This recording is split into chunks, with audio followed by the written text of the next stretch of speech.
오늘 본문은 제가 두 주에 걸쳐 설교하려고 합니다. 그래서 본문은 1절부터 6절까지 하고 그 후를 다음 주에 좀 하도록 하겠습니다. 특별히 이 본문을 선택하기 배경에는 우리가 지금 많이 코로나로도 힘들어 있고 여러 상황들이 있는 가운데 하나님께서 우리 그리스도인들에게 계속 하시는 바가 말씀하시는 건 무엇인지 저는 말씀을 통하여 찾고자 무던히도 애쓰고 있습니다. 물론 많은 말씀을 하십니다. 그러나 우리가 공동체로 찾아야 될 부분들, 공동체가 또 주님 앞에서 순종해야 될 부분들을 찾아보면서 또 그 공동체를 통해 여러분의 개인적인 삶들에도 그런 깊은 영향과 그리고 그런 변화들이 있기를 간절히 바라면서 이 말씀을 준비했으니 여러분 가운데 큰 은혜와 또 깊은 그 순종함이 있기를 축복합니다. 이 지혜와 학식을 배우기를 원하는 한 청년이 소크라테스를 찾아왔습니다. 여러분 그 테스 형이라는 그 트로트도 있더라고요. 가사가 참 그래 애절합니다. 세상 고뇌와 다 걸치머진 그래서 테스 형하고 부르는 거거든요. 여하튼 그런 한 청년이 소크라테스를 찾아왔습니다. 소크라테스는 이 젊은이를 바닷가로 데리고 나가 물이 허리에 찰 정도까지 데려가서는 갑자기 젊은이의 뒷머리를 잡더니 물속에 막 밀어넣어요. 막 밀어넣습니다. 젊은이가 놀라가지고 숨이 차서 막 발버둥 쳤겠죠. 그래도 붙들고 계속 물속에 쳐박았습니다. 한참 후에 숨이 차가지고 점점 이렇게 힘이 빠져가려니까 젊은이를 데리고 나와서 모래사장 위에 다시 누였습니다. 그리고는 놔두고는 집으로 돌아왔어요. 그러자 정신을 차린 이 젊은이가 다시 소크라테스를 찾아와서는 이제 화를 내며 말하는 거죠. 그렇죠? 아니 나를 왜 갑자기 바다에 쳐넣는 이유가 뭐냐? 그래도 이 대학자니까 뭐 주먹질을 못하고 이렇게 물었어요. 그러니 소크라테스가 다시 이 사람에게 묻습니다. 이 젊은이에게 물속에 있을 때 자네가 가장 갈급한 것이 무엇이던가? 했더니 숨을 쉬고 생각뿐이었죠. 우리 소크라테스님은 어떻겠어요? 안 그렇겠어요? 이렇게 한 거죠. 소크라테스가 준비하듯이 이 말을 합니다. 자네가 물속에서 숨을 쉬고 싶었던 만큼이나 지혜와 학식을 갈구한다면 그걸 가르쳐달라고 누구에게도 간청할 필요가 없네. 그런 겁니다. 여러분 이 간청함, 이 갈망함이 배움에 있어서는 참 중요합니다. 그리고 하나님 앞에서도 굉장히 중요합니다. 그래서 우리가 첫 번째로 봐야 될 게 여호와를 갈망하라는 자세입니다. 이 본문은 어디서 찾을 수 있냐면 7장 1절에서 2절에서 보면 우리 같이 한번 읽어볼까요? 기랏 여아림 사람들이 와서 여호와의 궤를 산에 옮겨 사는 아비나답의 집에 들여놓고 그의 아들 엘리아사를 거룩하게 구별하여 여호와의 궤를 지키게 하였더니 궤가 기랏 여아림에 들어간 날부터 20년 동안 오래 있은지라 이스라엘은 온 족속이 여호와를 사모하니라. 아멘. 자, 기랏 여아림이라는 곳에 있는 아비나답의 집에 법궤가 20년 동안 있게 됩니다. 이절에 보니 20년이라고 되어 있죠. 사실은 이 법궤가 이때부터 해서 나와가지고 4장에 보면은 블레셋에게 빼앗겼다가 블레셋에서 다시 이곳으로 온 거거든요. 7개월 동안 있다가 우상이 아주 블레셋 사람들한테 하여튼 하나님의 그 재앙이 임해서 다시 이곳으로 오게 됐고 여기서 20년이 있게 되고 실제로 예루살렘까지 돌아가기까지는 70년이 걸립니다. 그래서 이 여호와 궤라고도 하고 여호와 법궤, 언약궤라고 하는데 이거는 뭐가 들어있죠? 모세가 하나님께 받은 십계명, 십계명 돌판. 그 다음에 뭐죠? 아론의 쌍난 지팡이. 그 다음에 희고, 쌀 같은 거 뭐였죠? 만나가 들어있었죠. 여러분 기본적으로 아셔야 되는 거예요. 안 그러면 여러분 성경 안 읽고 있는 거예요.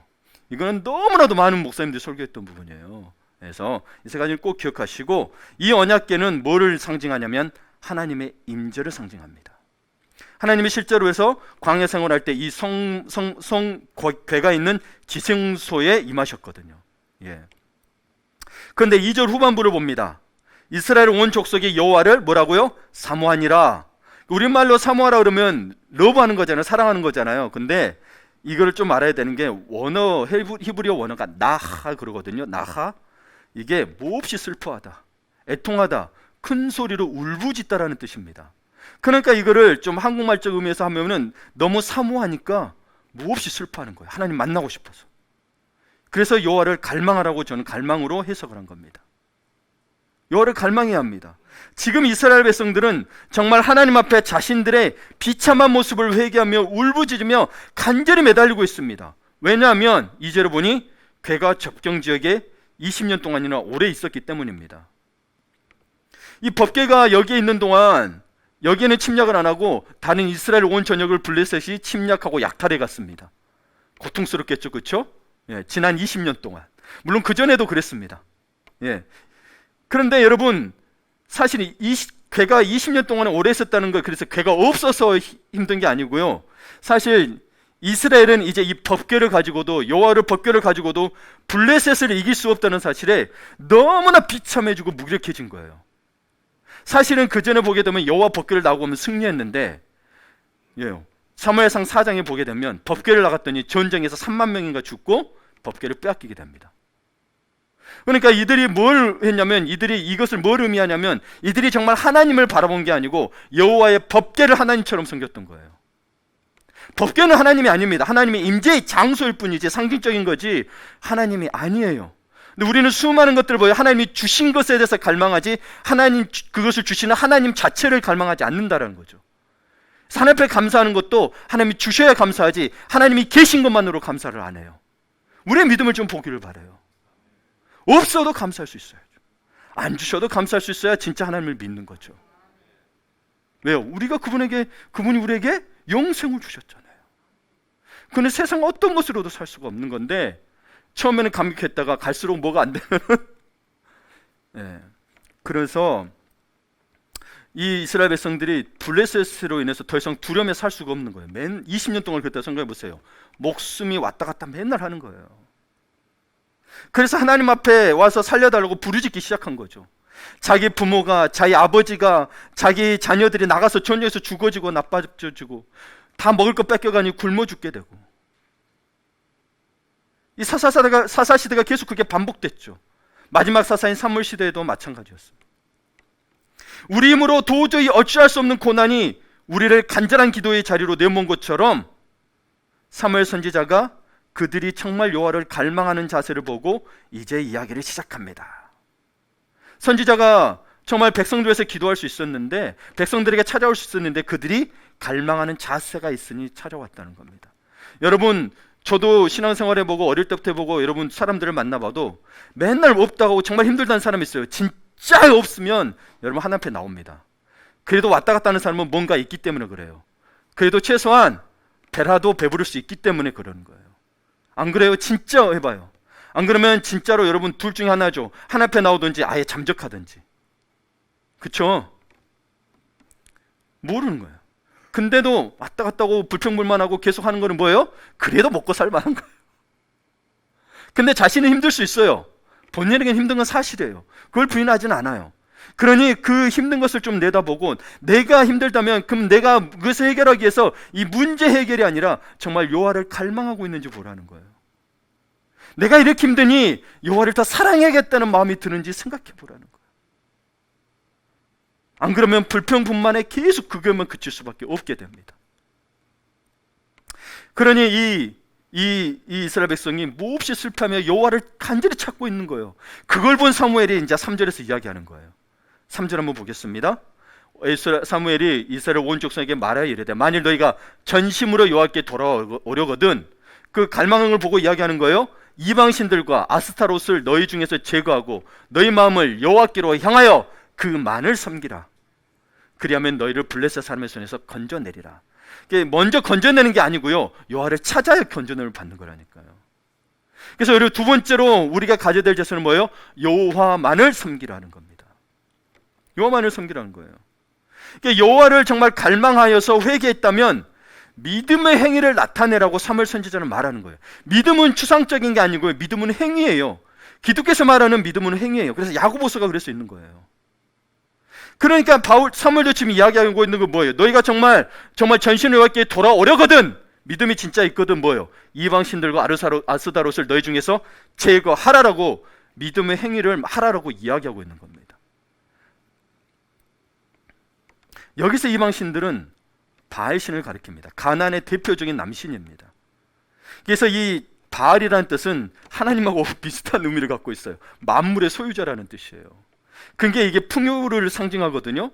그러니까 우리로 지금으로 더 풀면 돈과 힘과 권력을 상징하는 신입니다. 예. 인도에 3억 3천만 개의 신이 있다고 그랬죠. 그 제일 신이 뭐라 그랬어요? 팔 6개 있는 신? 시바 신입니다. 이 사람이 돈과 권력과 힘을 가지고 있는 신이에요. 이 시바의 배경을 보게 되면 거기 여러분 아시겠지만 인더스 강이 흐르고 있죠. 인더스 강이 흐르는 거기에서 어떤 일을 했냐면 거기에 전쟁이 터졌어요. 신들의 전쟁이 터졌어요. 근데 이 시바가 팔 6개 달린 시바가 여러분 손을 봐보세요. 손에 뭐가 들리는지 아세요? 다 무기가 달려 있어요. 각각 다른 무기가. 그걸로 다 평정해버려요. 그래서 제일 신이에요. 이 신들은 잔인한 신들입니다, 사실. 그러니까 이 가나안들 많은 신 중에 바알이 최고의 남신으로서 힘과 풍요의 신이었던 거예요. 다 빼앗는 거예요. 그러니까 블레셋의 특징이 가서 약탈해 오는 거예요. 네. 그리고 이 아스다롯은 최고의 여신으로 음란의 여신이었습니다. 가나안에서는 보통 이 두 우상을 숭배하여 제사의식 속에 제사를 드리는데 이 제사의식에 음란 행위가 필수적으로 뒤따랐습니다. 즉 제사의식을 드리고 나면 이 우상들 앞에는 반드시 신전이 있는데 거기 여사제들이 있어요. 그러면 풍요와 다산도 풍요잖아요. 그럼 다산을 상징하는 여신이기 때문에 반드시 가정이 있든 없든 상관이 없어요. 이 여신과 여기 여사제들과 같이 잠자리를 하게 되는 겁니다. 그런데 이 가나안 땅에 들어와 살던 이스라엘 백성들 안에 이들을 섬기는 우상 문화가 깊숙이 들어와 있던 거예요. 네, 들어와 있던 거예요. 그러니까 이 사무엘이 그것을 보고 뭐 이들이 진짜 여호와를 갈망하니 그제는 안 바뀌는 거예요.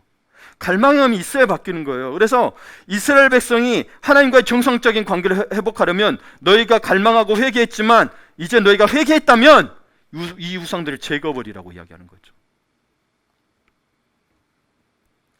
진정한 회개와 개혁은 하나님과 사람 사이를 가로막는 그들 안에 있는 우상을 제거하는 것부터 시작되어야 되죠.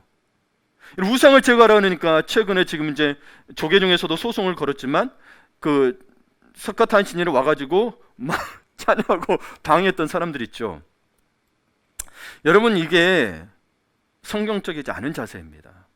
여러분 생각해 보세요. 우상을 만약에 그걸 제거하고 불상을 없앴다고 칩시다.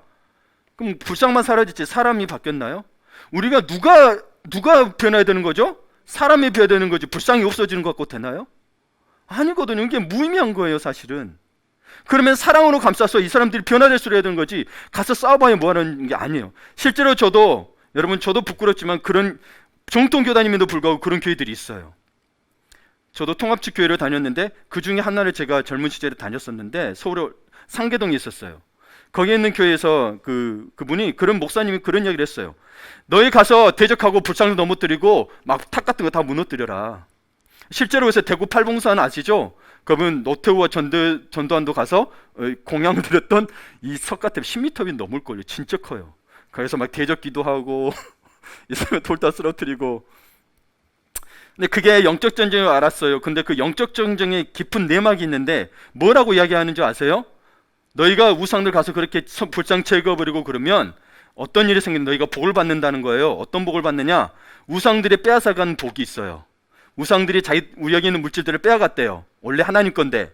그래서 그것을 무너뜨리면 그거 네한테 온다라고 이야기해요. 아주 좋은 말 같죠? 근데 그게 뭐 이간의 탐욕을 건드려서 헛된 짓 하게 하는 거예요. 저도 거기에 넘어갔었어요. 젊은 사람들이 많이 넘어가요. 예, 여러분 결국은 그게 진짜로 영적으로 진짜 영적전쟁이냐? 아니에요. 자기들과의 뭔가를 채우기 위한 게 들어있는 거예요. 그냥 가서 진짜 하나님이 선지자처럼 너 가서 해! 아브라함처럼 믿음을 갖고 자기 아버지 우상들 다 깨트는 것처럼 그런 행위가 아니라고요. 뭐예요? 나한테 뭔가 굴러들이는 떡이 있으냐는 거예요. 간교한 거죠, 사실은. 근데 본인은 몰라요. 왜? 하나님 주신 복이니까. 그것도 복이라고 생각하니까. 세상이 얼마나 우리의 인간의 마음을 이용하는지 알겠죠. 예, 이게 사실 물질 문화 때문에 그렇습니다. 물질 문화 때문에 그래요. 그래서 우리의 우상은 뭘 제거해야 되냐? 하나님과 나 사이, 사람 사이를 가로막는 우상부터 제거해야 되는 거예요. 그게 뭐냐? 오늘날에 그것들이 크리스천 안에도 많이 들어와 있는 게 뭐예요? 돈과 음란의 우상이 너무 많이 들어와 있다는 거죠. 돈과 음란의 우상이 너무 많이 들어있어요. 그래서 세상의 문화를 두 개로 딱 요약하면 물질 문화와 음란 문화입니다. 코로나도 막 대구도 확산됐고 부산도 확산되는 게 사실 아시죠? 유흥업소에서도 확산됐던 거 아시죠? 그러니까 오늘날 사회적으로 큰 문제가 되고 있는 가정 파괴의 주범도 사실 이 물질 문화와 음란 문화입니다. 봐보세요. 심지어 부모 자식 간에도 돈 때문에도 이렇게 그쵸 갈라서는데 우리의 생각과 삶 속에 너무 깊이 들어온 이 우상을 이제는 성령께서 드러내고 제거하기를 원하시는 거죠. 지금 대표적으로 저는 지금 뉴스에서 계속 되고 있는 게 군대에서 우리 그 여자분들 여부사관 여장교들 나타나고 있는데 여러분 한국 군대가 이 사회에 있더라도 이 군대는 다른 사회입니다.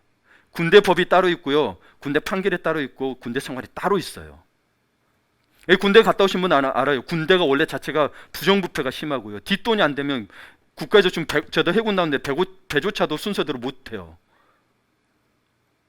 그러니 여러분 이 여자들에 대해서 이렇게 나타났던 것들이 이게 죄송하지만 미안합니다. 그분들에게 지금 상처를 입고 그런 분들이 죄송하지만 드러나서 이게 없어져야 되는 게 사실이에요. 그러니까 여러분 왜 그럴까 아니라 우리는 기도해야 돼요. 여러분 그런 거 보면서 기도하셔야 돼요. 나는 아니니까 괜찮아 그게 아니고 하나님 이 사회를 정화시켜 주십시오. 이 가족들을 하나님께서 돌보아 주시고 더 이상 다른 우리 가족들이 피해받지 않도록 인도대로 기도하셔야 돼요. 그냥 뉴스 보지 마시고. 그쵸? 예전부터 다 있던 것들이 이게 드러나서 이게 지금 좀 그러니까 그래 된 거예요. 이 코로나로 인해서 5명이 못 모이게 되면서 이게 보고가 되면서 그렇게 된 거잖아요. 이게 코로나19로 해서 하나님께서 정말 한국 교회가 한국 사회가 정화되기를 원하시는 것 같아요. 심판이 아니에요. 하나님은 하나님의 백성 되기를 우리에게 바라고 있는 거예요. 그래서 여러분 우리 예수님께서 마지막 십자가를 지시기 전날 밤에도 겟세마네 동산에서 이 믿음의 길을 가고 있는 제자들에게도 말씀하십니다. 마가복음 14장 38절을 세 번 열어봅니다. 같이 읽어볼까요? 너희는 유혹에 빠지지 않도록 깨어서 기도하여라. 마음은 원하지만 육신이 약하구나. 자, 이 구절을 볼 때 여러분 육신이 내가 피곤하고 약하니까 기도하지 말라고 돼 있나요? 아니 그러니까 더 깨어서 기도하라고 돼 있는 거예요. 근데 내가 바빠요, 내가 힘들어요, 그래서 기도를 안 해요. 큰일입니다. 시험과 유혹을 이기고 싶어도 우리의 육신이 약하여 지는 건데 그러면 시험과 유혹에 빠지지 않고 지지 않기 위해서는 뭘 하라고 되는 거예요? 깨어서 기도해야 된다는 거죠. 기도할 시간이 없는 게 아니에요. 다른 거 하느라고 기도를 못하는 거지. 드나나 보던 거 하나 줄여서라도 기도하셔야 되고 내가 아침에 못 일어난다 그러면 저녁에 일찍 자면 되는 거예요. 그래서 마르틴 루터는 종교개혁 때 일이 너무 많아졌을 때 그 사람은 기도 시간을 더 늘렸어요. 박성수 회장님도 새벽 기도를 나갈 시간이 없으니까 저녁에 일찍 돌아서 자고 새벽 3시에 기도하고 일을 일찍 나갔었어요. 새벽 기도를 못 나가니까. 이랬는데 박성수 회장님도 오히려 더 기도를 시간을 늘렸어요. 그래서 여러분 진심으로 여호와를 갈망함으로 하는 회개는 우상을 버리고 여호와를 섬김으로 나타나는 거예요. 실제로 그래서 사제를 보면 이스라엘 민족이 그랬습니다. 이에 이스라엘 자손이 바울들과 아스다롯을 제거하고 뭐예요? 여호와만을 섬기니라. 우상을 제거했대요. 제거하는 건 여러분이 하셔야 되는 거예요. 사탄이 계속 괴롭혔어요. 예, 괴롭힙니다. 제거는 누가 해야 돼요? 여호와를 하나님이 승리를 하셨다고 해 주셨죠. 이미 승리를 주셨으니까 제거를 하시면 된다니까요. 안 돼요가 아니고 이미 승리하셨다고요. 제거만 하시면 돼요. 제거만.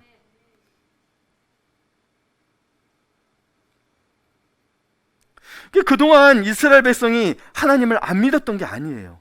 문제는 하나님을 섬기면서도 우상을 같이 섬겼다는 것입니다. 오늘날의 크리스찬들 문제 역시 하나님을 안 믿는 게 아닙니다. 하나님과 세상을 적당히 섞어서 믿는다는 데 문제가 있는 거죠. 제가 저희 교회 성도들은 계속 이야기했죠. 지금 시대는 대놓고 우상 믿는 게 문제가 아니고 혼합주의를 조심하라고. 혼합주의를 조심하라고 계속 경고했습니다. 하나님을 섬기는 일은 의무감에서 대충 억지로 하고 주일날 교회 가는 것도 억지로 하고 우상 숭배는 세상에서 노는 것은 돈 버는 것은 아주 신나고 즐겁게 하고 있는지 모르겠습니다. 하나님은 그 정도도 안 되시는 분이란 말입니까? 이게 여러분의 영성을 갉아먹습니다. 세상과 하나님을 섞어서 믿는 혼합주의 신앙을 가지면 영적 능력이 전혀 없습니다. 아무리 교회를 다니고 차에 십자가를 걸어놓고 예수 믿는 흉내를 내도 능력은 없습니다. 그래서 여호와의 법궤를 들고 나갔던 이스라엘 민족이 패했던 겁니다. 원래 법궤를 나가고 가면 승리를 했었거든요. 혼합주의가 그런 거예요. 하나님 섬기는데 다른 것도 섬겨요. 그렇죠? 예. 그래서 이 모양은 뭐냐? 바울은 이런 것을 두고 뭐라고 했냐? 경건의 모양은 있지만 경건의 능력은 없다라는 거죠. 조그만 다윗이 블레셋 거인 장수 골리앗을 쓰러뜨리는 걸 생각해 보세요. 그러니까 여러분, 블레셋은 세상 권력을 상징하거든요. 블레셋은 세상 권력의 상징이에요. 블레셋이 강했던 게 아니라 이스라엘 영성이 형편없어진 거예요. 다윗은 골리앗을 이겼잖아요. 다윗은 영성의 사람이잖아요. 그렇죠? 그러니까 이 시대에 우리 사는 게 자꾸 교회가 약화되고 있다, 그게 아니고요. 교회가 약화되고 있는데 왜 약화됐냐? 이 정치 권력이 너무 강해지고 경제 권력이 강해져서 그렇다. 아니요, 그게 강해진 게 아니고 교회가 약해진 거예요.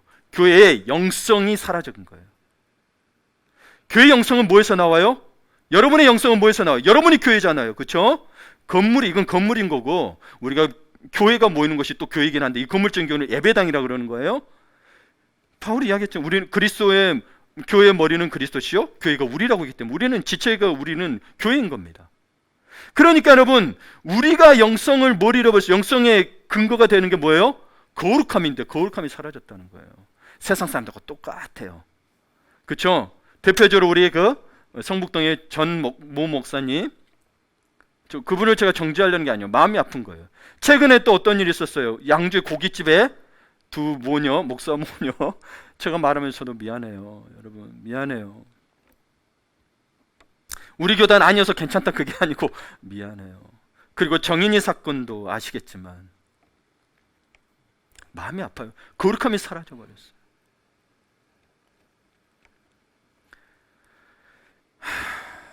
그래서 여러분, 베드로전서 1장 13절에서 16절을 여러분에게 읽어드립니다.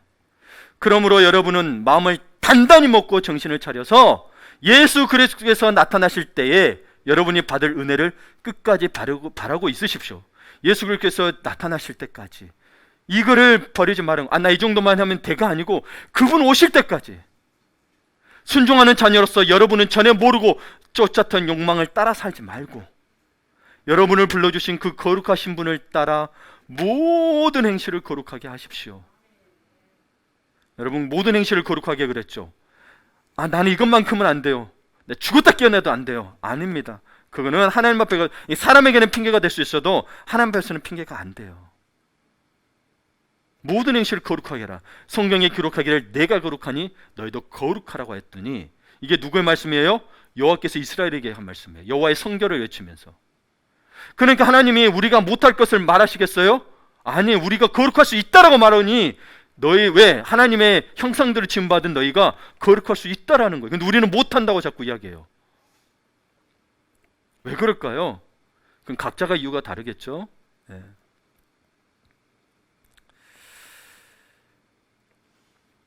그래서 여러분, 우리는 다시 영적 부흥을 시작해야 합니다. 영적 부흥을 시작해야 됩니다. 세 번째로, 그래서 영적 부흥의 시작을 어떻게 할 것이냐? 오늘 사무엘상 7장 우리 5절하고 6절을 보니 중보기도와 금식을 사무엘 선지자는 이야기하고 있습니다. 다른 여러 가지 길이 있을 수 있어요. 그러나 사무엘이 이스라엘 민족이 여호와를 갈망하여 돌아왔을 때 뭘 이야기했냐면 중보기도와 금식을 이야기했다는 겁니다. 학생이 받아들일 마음밭이 준비되어 있는 것과 준비되어 있지 않은 것은 큰 차이가 있습니다. 똑같은 선생님, 똑같은 가르침, 똑같은 환경이라 한다 하더라도 마음의 준비에 따라서 어떤 학생에는 시간 낭비가 되고 어떤 학생에는 열매가 맺힙니다. 그거는 여러분 소그룹과 리더반에서도 나타날 것입니다. 부디 여러분에게는 시간 낭비가 되지 않기를 간절히 축복합니다. 마찬가지로 영적 붕괴 때도 우리의 목마름이 그게 달해야 한다는 거예요. 사무엘이 이스라엘 민족의 고통 가운데 알았어요. 이 위대한 선지자가. 근데 백성들이 여호와를 갈망할 그때 나타나서 이야기했다라는 거죠. 갈망할 그때.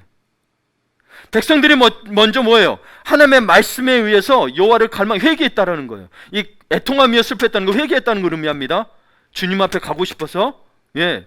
그러니까 하나님께서 계속 돌이키라고 했을 때 이젠 돌이키고 선지자의 말에 따라 우상을 버리고 바알과 아스도롯을 제거하고 하나님께 돌아와 엎드리자 예배가 달라졌고 기도가 달라졌습니다.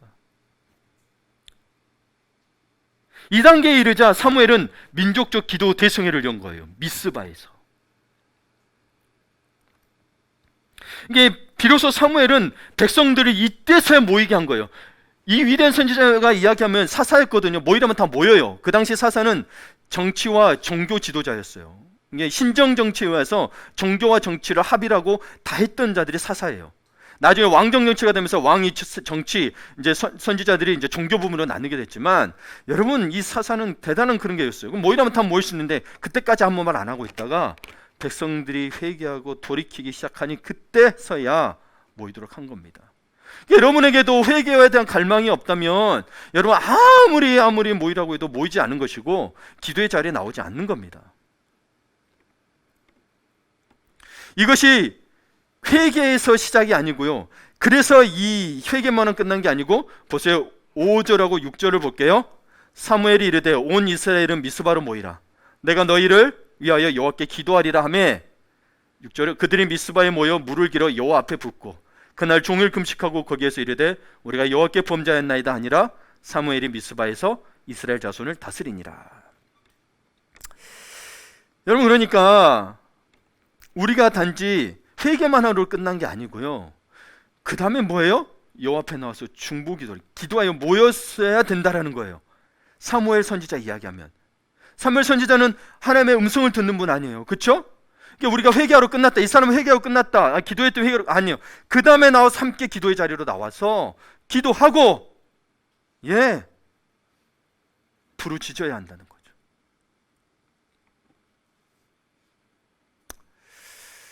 이를 위해서 먼저 사무엘의 기도에 선봉에 섰다는 거죠. 같이 기도하자고 선봉에 섰다는 거예요. 영적 부흥의 불을 일으키기 위해서는 중보기도라는 불쏘시개가 필요합니다. 필요해요. 누군가는 불을 붙여야 하는 거예요. 공동체는. 나 혼자만으로 해서는 안 돼요. 누군가는 불을 붙여야 합니다. 그러니 여러분의 가정에서, 일터에서, 교회에서 중보의 기도의 소리가 들립니까? 아멘. 여러분 예전에는 그래도 어른들을 보면 집에서 기도했어요. 그래서 우리 자녀들은 부모님들 기도 소리를 듣고 자랐는데 요즘의 젊은 세대들은 집에 기도 소리가 있나요? 자녀들이 혹시 여러분의 기도를 듣나요? 못 듣게 하나요? 듣게 하셔야 합니다. 1890년에 미국에서 항구로 건너와 평양 선교를 개척한 마텐 목사님이 계십니다. 이분은 가정에서 매일 예배하며 기도했습니다. 46년간 선교사 생활을 하셨고 평양에서 22명의 전도사들에게 성서를 가르친 것이 현재 장로의 신학대학교 전신인 조선 예수교 장로의 신학교가 됐습니다. 한국 땅에 처음으로 신학교가 세우게 되는 그 시작을 하셨던 분입니다. 그런 부모의 모습을 자란 5 형제는 모두 선교사가 되었습니다. 그의 아들 중에 하나 S.H. 마펫은 그 부모님의 기도에 대해서 이렇게 회고했습니다. 어느 날 저녁 아버지와 어머니가 우리 형제를 위해 무릎을 꿇고 기도하는 것을 보았다. 부모님은 우리 형제를 하나님께 맡기는 기도를 했는데 그 후 어려운 일을 당할 때나 결단을 할 때 그 기도 소리가 큰 힘과 용기가 되었다. 집에 기도 소리가 있게 하십시오. 애들 알아서 크겠지. 아니 좀 내가 교육을 못하고 키우기 힘들면 기도로도 하십시오. 하나님께서 교육에 대한 지혜도 주실 거고 말씀을 통해서도 주실 것입니다. 저도 여러분 몇 차례 간증했지만 저도 딴 길로 가려다가 어머니의 기도 소리 때문에 돌아왔던 걸 기억할 겁니다. 가장은 가정의 영적 지도자로서 가정 부흥의 불쏘시개가 되어야 합니다. 공동체가 영적 부흥하기를 원한다면 리더가 기도의 불쏘시개가 되어야 합니다. 저를 비롯해서 장로님, 안수집사님, 권사님, 집사님, 여러분 평신도들까지 다 기도해야 합니다. 정말 여러분 중보자의 눈물의 기도가 있어야 그것을 연료로 하여 부흥의 불길이 일어난다는 겁니다. 우상을 제거하는 결단을 보이긴 했어도 사실 우상을 제거하는 것으로 끝 아니에요. 그걸로 내가 복받을 거라 생각하고 그런 마음 갖지 마시고 그건 시작에 불과해요. 진짜 영적인 부흥이 일어나야죠. 여러분은 무엇 때문에 기도하십니까? 내가 좋은 집 살고 좋은 차 사기를 위해서 기도하십니까? 그러면 기도 안 하시고 열심히 일하시고 투자 어떻게 하는지 다 배워서 하시면 돼요. 여러분 방법대로 말고 성공한 사람들 방법 따라서 하면 돼요. 그 속에서 뭐 어려움이 있으면 와서 기도하고 그렇죠. 그럴 필요도 없습니다. 여러분 그냥 따라서 하면 됩니다. 그럼 좋은 집 좋은 차 다 살 수 있습니다. 안 믿는 사람도 얼마나 잘 살아요. 그렇죠? 그럼 우리가 바라는 것은 영적 부흥을 바라는 겁니다. 교회도 양적 부흥만 되면 큰 문제입니다. 질적인 부흥, 영적인 부흥을 통해서 같이 양적 부흥으로 가야 되는 거지 위험합니다. 중보자의 눈물의 기도가 있어요. 우리 교회 표가 주님의 교제가 되자는 거잖아요. 우리는 정말 여러분 얼마나 중보하고 기도하고 있습니까? 그동안에 여러분을 위한 기도를 했다면 우리 새벽마다 기도 제목 주죠? 그러니 여러분 또 남자들은 또 뉴스도 듣잖아요. 그럼 그걸 가지고 더 풍성하게 기도하셔야 돼요. 어떤 사건 사고가 들리면 여러분 그 자리에서 기도하셔야 돼요. 주님 뭐 눈 뜨고 하셔도 됩니다. 그렇게 기도하는 거예요. 우리 또 일하시고 고객 상대하는 분들은 고객들이 어려움이 결국 또 이렇게 좀 까탈스러운 고객들 있잖아요. 그러면 제 마음을 죽여주시고 제 입술에 지혜를 주셔서 하나님 착하게 해결할 수 있도록 또 꼭 기도하세요. 그 사람이 여러분을 보고 예수 믿을 줄 누가 압니까? 그게 우리의 큰 은혜고 감사고 복이잖아요. 그렇게 부르셨잖아요. 잘 먹고 잘 살아라고 아니라 영원군하도록 부르셨잖아요. 우리 리더반들 배우셨죠? 하나님 나라 배우면서. 그러니 우리 모두가 부흥의 불쏘시개가 되어야 합니다. 자신이 맡은 양들을 위하여 하나님께 기도해야 합니다. 예. 그래서 6절에 보게 되면 어떻게 기도를 시작했냐면 미스바에 모여 물을 길어 여호와 앞에 붓고 돼 있죠. 여호와 앞에 물을 불었다는 것은 물을 길어 여호와 앞에 붓는 행위는 자신들의 죄악이 물에 흘러간 것 같이 다 씻겨가기를 원하는 마음으로 한 겁니다. 실제로 여러분 이때는 아직 그 사사 때라 그냥 여호와 밖에만 있었고 레위기 때 광야 때 있었던 그 성막조차도 없었어요. 근데 여러분 하나님께서 광야에서 성막을 주실 때 그 들어가는 입구에 뭘 주셨냐면 물두덩을 주라고 하셨어요. 거기에 물을 두고 들어가는 자마다 다 손을 씻으라고 했어요. 이게 뭘 의미하느냐? 죄를 씻는 것을 의미합니다. 그래서 물로 씻기는 것은 여러분 정결하게 된 걸 의미하고 죄를 씻고 그리고 그날 종일 금식하고 돼 있죠. 여러분에서 여호와 앞에 이 물을 길어 붓는 것은 지금은 뭐예요? 지금 우리에게는 예수님의 보혈이 이 하나님의 은혜의 생수가 우리의 죄를 씻어 주셔야 하는 거예요. 내가 착하게 산다고 해서 씻어지는 게 아니라고요. 과거에 이랬다가 지금 착하게 산다고 씻겨지는 게 아니고 예수 그리스도의 보혈 앞에 나와야 되는 거예요. 부흥의 시작은 회개와 용서의 은혜가 함께 이루어지는 겁니다. 내가 이 가정이 잘 되고 내 가정이 부흥되기 위해서 또 교회가 부흥되기 위해서 회개는 열심히 했어. 근데 내 성도를 용서 못하고 내 남편 아내를 용서하지 못하면 이루어지지가 않는 거예요. 그게 사단이 계속 공격하는 거예요, 여러분에게. 여러분, 우리가 주님을 놓고 따지면 우리 누구도 주님 앞에서는 다 원수들입니다. 죄가 있기 때문에. 근데 그분이 용서해 주셨죠. 자기가 죽으심으로. 그러므로 여러분도 가정에서나 어디에서나 나 하나님 앞에 회개하고 믿음 생활 잘하는데 왜 내게는 계속 이런 일이 일어납니까? 용서하셔야 합니다. 내가 죽음으로. 보통 일이 아니죠. 그런 기회가 오신 분들은 진짜 큰 은혜인 거예요. 와, 예수님 닮은 기회를 주신 거예요. 여러분 제가 이렇게 좀 그렇게 표현해서 정말 힘든 거 알아요. 근데 좀 너무 힘드니까 여러분이 이야기하는 거예요. 그런 고통 가운데 있는 분들은 정말 하나님이 사랑하시는 거예요. 사실은 정말 예수님 닮고 정결하고 거룩하기를 바라는 거예요. 그러면 그러지 않은 분들은 조금 하나님이 그러냐? 예, 그렇습니다. 아니면 이미 통과했거나. 예, 아멘이죠? 통과하신 분들인 거죠. 예. 그런 믿는 분들 치고 그런 것 고난 없는 분들이 어디 있겠어요?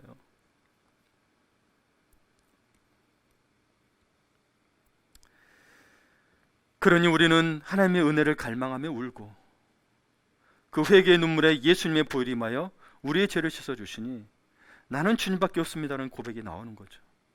예. 다음으로 그리고 그들은 종일 금식을 했습니다. 기도가 하나님을 갈망하는 행위라면 금식은 하나님을 갈망함으로 땅의 것을 내려놓는 것입니다. 먹고 마실 수 있는 권리를 포기한다는 것은 세상에 의지하는 것을 내려놓는다는 거예요. 여러분 금식을 하면 힘이 빠지고 겸손해지는데요. 금식을 해보면 한 이틀째까지는요 힘 안 빠집니다. 그래서 아주 더 괄괄합니다. 내가 이렇게까지 해야 되고 막 미치겠고 짜증나고 막 그럽니다. 근데 3일째 되면요 힘도 빠지고 그러면서 어쩐 줄 아세요? 그냥 아이고 라면이라도 한 그릇 있으면 뭐요 물 한 그릇에 밥 한 국이 있었으면 이것만으로 너무 감사한데 그동안의 걱정 금심 뭘 해야 된다 사업 계획 뭐 해야 된다 이거 다 필요 없는 느낌입니다. 내가 살아야 뭐 할 거 아니에요. 한번 해보시라고요. 여러분 금식이 나쁜 게 아니에요. 내가 정말 하나님 앞에서 그것을 포기함으로 말미암아 여러분의 사업이나 가정을 내려놓는 의미가 아니고 어떤 걸 발견하게 되냐면 내가 아무것도 아닌 존재임을 확인하게 됩니다. 물 하나 없어도 힘드네. 먹을 거 밥 한 숟갈 없어서 이렇게 힘드네. 그런 존재라는 걸 알게 돼요. 내가 큰일 못해서 힘든 게 아니에요. 다 그렇게 보면 명예나 권력이나 물질이 다 뭐예요? 헛된 거는 걸 알게 됩니다. 그걸 포기하라 그런 의미가 아니에요. 그거를 하시되 이런 마음의 자세를 갖고 일도 하시고 돈을 버시라는 거예요. 네? 모든 것 대신 하나님을 더 뜨겁게 사랑할 수 있으며 사시라는 거예요. 제발 먼저 막 이렇게 다른 것부터 하지 마시고 먼저 하나님을 찾아 그 열정을 회복함으로 그러니 금식하시면 좋다라는 거예요. 예수님도 모세도 다윗도 바울도 큰 영적 고비들을 금식하고 기도하며 이겨냈던 거예요. 근데 내가 금식하지도 않고 여러분 자신이 또 하셔야 돼요. 중보기도를 합니다. 근데 중보하신 분들은 어떠냐 이분을 누구해서 기도할 때 이분이 금식하며 기도할 수 있도록 기도해 주세요. 그런 갈망이 있어야 된다는 거예요. 갈망이 없으니 우리는 죽도록 기도해도 이 사람 변하질 않아. 이게 변하게 해달라는 것보다도 사실 갈망이 있게 해달라는 게 오히려 더 정확한 기도가 되고 힘이 된 기도가 될 줄 모르겠습니다. 막연하게 변화해달라. 뭘 변하는지를 모르겠어요. 갈망을 가지면 성령께서 스스로 가서 하나님을 찾고 변화될 줄 믿습니다. 네. 그래서 사무엘의 가르침을 따라 이스라엘 지도자들은 미스바에 가 함께 힘을 모아 뜨겁게 회개하고 기도했습니다. 성경은 하나님의 백성들이 함께 힘을 모아 회개하고 기도할 때 하늘의 문이 열리고 하나님의 엄청난 역사가 이루어졌음을 곳곳에서 말하고 있습니다. 대표적인 게 뭐예요? 사도행전 1장 2장입니다. 1장과 2장. 여러분 오순절 다락방의 성령 강림의 역사는 너무나도 기독교에서 큰 역사입니다. 120명의 제자들의 뜨거운 합심 기도를 통해 이루어졌습니다. 그런데 여러분 성령 강림 사건이 있기 전에 열흘이 넘도록 그들은 함께 뜨겁게 기도에 전념했다는 겁니다. 여러분 이때 오순절에 성령 임한다고 말도 안 했어요. 이때 임할지도 몰라요. 만약 안다면 여러분 그러면 전날 기도해도 되겠죠. 아니 언제 올 줄 몰라요. 언제 올 줄 모르고 기도했다는 건 뭐예요? 기도의 분량이 차야 주시겠다라는 거죠. 기도의 분량이 차야 주시는데 그 기도의 분량이 차는 동안 오직 기도에만 전념했을 때에는 어떻게 돼요? 함께 기도할 때 여러분 혼자 기도하면은요 걱정 근심이 계속 올라옵니다. 그러나 함께 기도할 때 뭐예요? 사소한 걱정들, 이기적인 야망들, 질투, 미움, 두려움들이 다 사라진 걸 느끼게 됩니다. 기도에만 같이 함께 전념할 때 성령의 불로 다 태워버리고 한 마음으로 오직 성령이 임하기를 기도하며 갈망했다는 거죠. 보세요. 120명의 성령에 받는 기도의 시간이 그랬다라는 겁니다.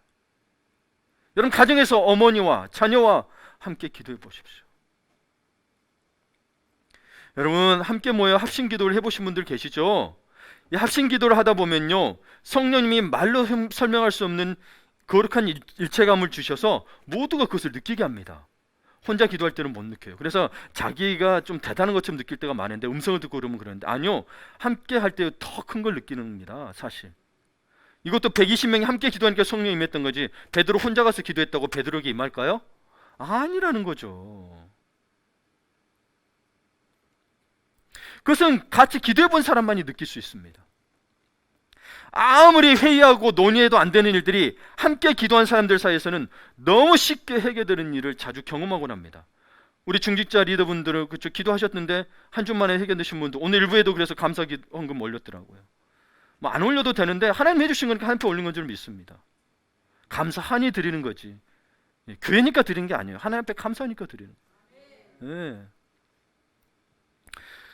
여러분 실제도 어찌 보면 그런 의미입니다. 하나님이 내게 일할 수 있는 능력과 힘을 주시고 일자리를 주셨으니 감사함으로 드리는 거죠. 그래서 혼자 기도하면 오래 못 버티는 경우가 참 많습니다. 이 금식할 때도요, 사실 혼자서 저도 해보면요, 3일째 되면 진짜 미치겠습니다. 길어봐야 저는 5일이었어요. 그래서. 근데 보면은 같이 하는 분들 그 기도 한 40일 하는 부분은 부부가 들어서 하거나 목회자 동료가 들어서 하더라고요. 여하튼 혼자 기도하면 오래 못 붙는 경우가 많은데 합심해서 기도하면 지속적으로 기도할 수 있는 힘이 있는 거예요. 그래서 이 오순절 마가다락방도 10일 이상을 위해서 기도했던 거예요. 서로의 기도가 버튼목이 되어주는 거예요. 그러니 여러분, 비대면의 효과는 떨어지지만 비대면이라도 함께 하셔야 나중에 대면했을 때 어색하지 않고 기도할 수 있을 거 아니에요. 아멘. 나오세요. 새벽에 나오고 저녁에 5분 기도 올리는 것 좀 하세요. 부부와 손잡고 기도하고 자녀와 손잡고 기도하세요. 예. 여러분, 어떤 때는 이 같이 합심 기도할 때는 또 이런 것도 있어요. 다 냉랭해. 근데 어떤 사람이 뜨겁게 막 기도해요. 그러면은 이게 갑자기 이 사람 뜨거움 때문에 같이 옆에 퍼부어가지고 다 뜨겁게 기도하면 얼마나 큰 은혜와 그때 그 응답들이 임하는지 모릅니다. 이거 경험 안 해보면 몰라요. 또 어떨 때는 이 믿음의 연약한 자가 다른 형제들의 기도의 불길을 통해 영적으로 놀랍게 성장하기도 합니다. 그러니 여러분, 리더 반이든 속으로 반 빠지지 마시고, 빠진 분들 계세요. 빠지지 마시고 꼭 참석하셔서 함께 기도들 하세요. 될 수 있으면 대면으로 마스크 쓰고 하죠. 이제 백신도 맞는데. 여러분은 문제가 생기면 문제가 해결되고 나오는 게 아니고, 오늘 또 얘기했잖아요. 뭐요? 기도하면, 여호와를 찾으면, 뭐요? 바알과 아스드롯을 제하면, 뭐예요? 우상을 제거하면 바알에게서 블레셋에서 구원해내시라고 하시잖아요. 근데 우리는 다 문제가 해결되면 나오려고 그래요. 문제가 닥치고 어려움이 있으면 그때 더 주님 앞에 나와서 주님이 하시도록 하셔야 된다고요. 그럼 병원을 가든 뭐 하든 하나님이 다 인도하실 수 있도록 서로의 기도를 통해서. 그게 교회 공동체인 거예요. 혼자만의 신앙생활 하지 마세요. 정답이 있다라는 게 아니고 성경을 보니 이게 더 탁월하고 하나님이 공동체의 중심으로 응답을 하신다는 거죠.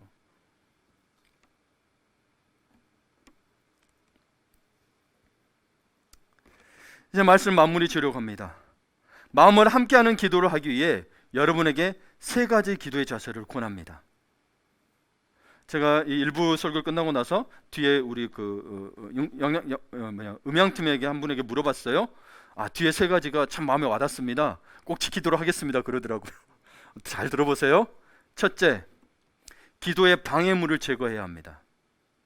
여러분, 기도 시간을 내지조차 못한다면 여러분이 일을 없애야 됩니다. 기도 시간은 무조건 확보하셔야 되는 건데, 제가 처음 이 교회에 왔을 때 그 설문을 한번 했었어요. 코칭으로 인해서 설문했는데 하루의 기도 시간이 그래서 평균을 내보니까 기신 분이 10분 남짓이고 보통 평균이 5분에서 7분 사이였어요. 기도 시간이. 근데 지금 뭐예요? 새벽 기도만 해도 뭐예요? 4, 50분 거뜬하게 하시잖아요. 40분 거뜬하게 하시잖아요. 우리는 기도를 왜 해야 하고, 기도를 하면 어떤 축복이 있는지 잘 알고 있으면서도 기도하기를 무척 힘들어합니다. 그것은 우리 안에 기도를 방해하는 것들이 들어있기 때문입니다. 그런 방해물들을 성경에서 찾아보면 이기심, 마음속의 우상, 하나님의 사역과 가난한 사람들의 사역에 인색한 것, 이런 하나님의 일에 있어서 인색한 분들도 그렇고, 용서하지 않는 마음, 남편과 아내 사이의 잘못된 관계들, 불신앙, 게으름, 사탄의 유혹, 말씀을 거역하는 것 등이 기도를 방해합니다. 그래서 이 기도를 방해하고 기도를 못하면 우리의 영혼이 피폐해지죠. 그러므로 우리는 우리의 기도를 방해하고 있는 요소들을 솔직하게 하나님 앞에 털어놓고 하나님의 도우심을 구해야 합니다. 기도를 방해하는 게 만약 음란함이다 이야기를 하고 하십시오. 술이다 그러면 한 배 털어놓고 도우심을 구해야 되는 거지, 나는 안 돼 그러면서 계속 즐기는 게 아니라는 거예요. 안 그러면 영원히 변화 안 됩니다. 시편 66편 18절을 봅니다. 함께 읽을까요? 내가 남 마음에 죄악을 품었더라면 주께서 듣지 아니하시리라. 많은 이들이 마음에 어떤 것들을 품고 악한 것들을 품고 기도를 해요. 안 들어준다 그래. 왜? 자기 욕심을 따로 구했거든요. 다. 혹은 나는 안 돼요라고 변명만 늘어났거든요. 안 되죠. 기도 응답이 없죠. 그렇죠? 여러분도 스스로가 뭐가 문제인지 알아요. 근데 안 바꿔요. 그걸 바꾸라고 저는 말씀을 통해서 이야기하는 거예요. 정죄하는 게 아니고 바꾸셔야 하나님의 복을 받는다니까요. 예, 내 말을 듣고 지키 행하면 막 너 천대 이르도록 하나님 복을 주신대. 예? 근데 왜 문제 앞에서 꼭 문제만 해결하고 하나님 앞에 나오려고 그러냐고요. 그때가 하나님을 가장 절실하게 의지할 때라니까요. 누구를 탓하지 마시고. 예. 다시 한번 여러분에게 묻습니다. 마음속 깊이 스스로 해보세요. 당신의 기도를 방해하고 있는 것들은 무엇입니까? 예. 제가 우리 중직반 리더반 하면서 그래요. 우리 어른들은요 진짜 기도 많이 했어요. 실제로 그때는 6일을 일하고 막 주일까지 일하라 그러면 우리 그 어른들을 보여준 믿음은 나 직장을 못 먹고 못 살아도 나 예배 나가는데 다니겠다. 직장도 그만뒀어요. 그리고 그걸 가지고 엄청 기도했어요. 근데 지금은 뭐가 문제가 했더니 배부른 게 문제더라고요. 갈망함이 없어. 어른들이 똑같이 이야기하더라고요. 먹고 살만하니까. 아무리 여러분 걱정 근심하고 막 그렇게 힘들다고 하도 보면은 우리 옛날에 어른들 보기에는 야, 그 정도 가지고 나오거든요. 비교하려는 게 아니고 여러분 진짜 갈망하게 되면요 다른 거 눈에 아무것도 안 들어와요. 그럼 하나님은 진짜 갈망한 사람은 하나님만 찾게 돼 있어요. 누구 잘못 무엇 때문에 이거 안 들어와요. 불평만도 사라지고 내가 죽게 생겼는데 암에 걸린 사람 봐보세요. 뭐예요? 내 뭐 살아니까 다 팽개치고 산으로 가잖아요. 내 사업도 다 내려놓고 세상 좋아하던 즐기던 쾌락적인 것들 다 내려놓고 산으로 가잖아요. 여자건 술이건 다 챙겨치고 다 가잖아요. 살아야 되니까. 근데 왜 힘들어가면서도 계속 하나님 앞에 못 나온 줄 아세요? 아직도 내가 의지할 수 있는 게 있고 먹고 살만하니까. 근데 더 사라지기 전에 하나님 앞에 더 거룩하게 서시기를 축복합니다. 예. 둘째, 기도할 때와 기도 후가 같아야 합니다. 이건 제가 한 가지 예를 들어드릴게요. 얀케우라는 사람이 기도할 때와 기도 후가 같아야 돼요. 얀케우라는 사람이 말을 사가지고 산을 넘어 집으로 돌아오다가 모든 비바람을 만났습니다. 그러니 산길은 이 절벽도 이렇게 길이 좁잖아요. 이게 잔뜩 겁먹은 말이 이게 한 발짝도 안 움직이고 버티고 있는 거예요. 그러니까 이 사람이 너무 위험하고 그러니까 어쩔 수 없이 하나님께 기도했어요. 오 하나님, 제발 아무 일 없이 비바람 잠잠하게 해주시고요, 저희 간곡한 기도를 들어주신다면 저는 이 말을 팔아서 전부 이웃을 위해서 쓰겠습니다. 이 기도가 하나님께 통했던지 잠시 후 비바람이 완전히 겹쳤어요. 그래서 양케우는 집으로 돌아왔다가 이제 어느 날 날을 잡아서 하나님과 약속을 지키기 위해 말을 끌고 다시 시장으로 갔습니다. 근데 그의 손에 닭 한 마리가 들려있는 거예요. 그래서 한 농부가 말을 사기 위해 그에게 다가왔어요. 여보시오, 그 말 파실 거죠? 아이, 그렇소이다. 하지만 닭까지 사야 말을 팔겠소. 그래요? 그럼 합쳐서 얼마요? 닭이 50루블, 말이 2루블이요. 무슨 말인지 아시겠죠? 만약 말이 50루블인데 50루블을 가격을 붙였다면 50루블을 이웃을 위해서 써야 되고, 닭이 판 게 자기 돈이 되는 거예요. 사람 마음이 이렇다라니까요. 여러분, 그러지 맙시다. 하나님만 아시겠죠? 하나님 앞에 정직하셔야 합니다. 셋째, 충분히 기도해야 합니다. 충분히 기도해야 합니다. 기도의 자리에 엎드리면 충분히 거기에 머물러야 돼요. 그래서 시간을 확보하라는 거예요. 그냥 생각나면 하는 게 기도가 아니에요, 여러분. 주님은 내 만에 항상 계세요. 그래서 그분과의 시간을 충분히 가지셔야 됩니다. 때로는 찬양을 하거나 성경을 읽기도 하면서 충분히 하나님의 영, 성령이 우리를 촉촉히 적실 요일을 드려야 되는 거예요. 여러분, 기도하다 보면 내가 세상에서 힘든 거나 또 죄가 있으면 쉽게 하나님의 마음이 안 느껴지잖아요. 그렇죠? 그런데 계속 기도하다 보면 어느새 그분이 내게 임하는 게 느껴집니다. 그럴 때까지 기도하셔야 되는 거예요. 그냥 나 기도 제목 있어, 기도 제목 딱 읽고 끝! 그게 아니에요, 사실은. 기도는 하나님과 교제라 그랬잖아요. 응답받기 위한 도구가 아니에요.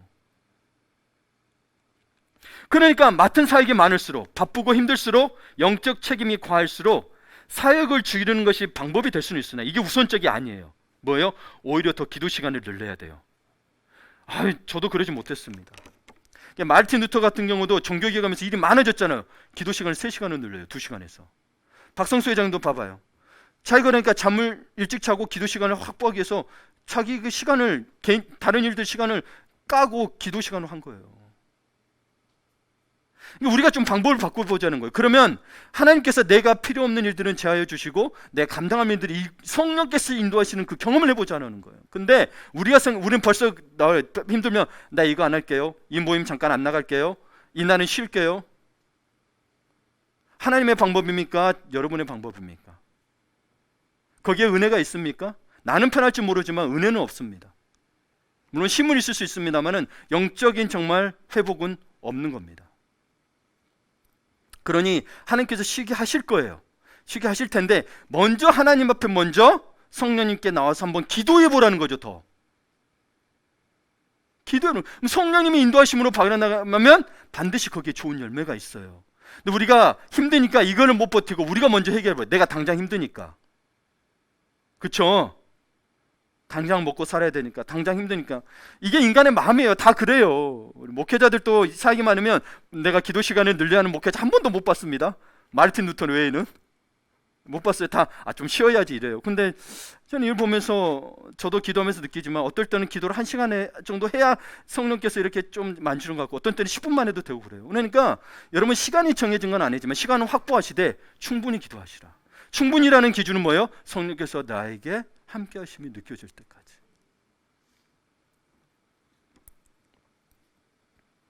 그러니까 여러분 이 오순절 마가다락방 사건도 아시죠? 언제 성령이 임할지 몰라요. 즉 성령의 임할 때까지 끈덕지게 기도한 거죠. 그렇죠? 봐보세요. 예수님 시험 못 박에 들으셨어요. 제자는 두려움이 있었어요. 그러면 이 기도가 10일이 될지 20일이 될지 1년 될지 누가 알아요? 언제 온다는지. 그러니 여러분 기도의 분량이 충분히 채워져야 성령의 축복의 둑이 열리는 거예요. 근데 많은 분들이 이제 조금만 더 5분만 더 하면 될 것 같은데 혹은 5일만 더 하면 될 것 같은데 그거를 이제 잘 하시다가 지쳐서 그만두는 분들이 많아요. 사람마다 다르겠지만 여러분 충분히 기도하시길 바랍니다.